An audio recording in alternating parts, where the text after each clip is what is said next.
It's a strong message from Iran's supreme leader, Ayatollah Khamenei. He says Iran will retaliate against the oil embargo at the, quote, right time, and that it will support any country or group which confronts and fights against Israel. Earlier, the Washington Post reported that US Defense Secretary Leon Panetta believes there's a strong likelihood Israel will strike Iran in April, May or June. In Israel too, the Iran rhetoric has been stepped up, with a warning that time is running out to stop Iran developing a nuclear weapon. Many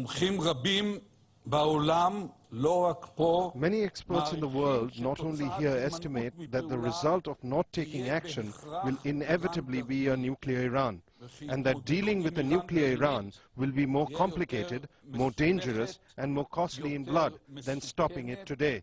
Thus, those who say in English, later, may find later is too late.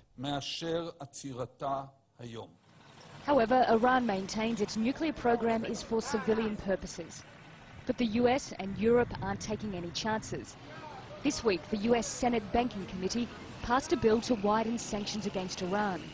If approved, it would stop Iranian banks from using an international electronic banking system called SWIFT, which they depend on to do business. The bill will now go to the US Senate. In January, the European Union announced it will stop buying Iranian oil in a few months. In response, Iran is now considering banning sales to the EU indefinitely. If the bill is passed, I think it will win by a landslide. We are sure it will pass because most Majlis members think there is no need to sell oil to the EU, and we don't need their money. They want to defeat us by imposing the strictest sanctions upon us, but in fact we will make them pay the price and the EU will be bankrupt. But so far, Iran is the one paying the price. Ships carrying grain to the country are being held up or turned back at port because EU sanctions are making it difficult for traders to get money from European banks to export grain to Iran. And Iranian officials have announced the death penalty will be given to people involved in black market currency trading, which disrupts the economy. The black market has taken off since the Iranian rial plummeted against the US dollar. Another sign that Iran is under pressure.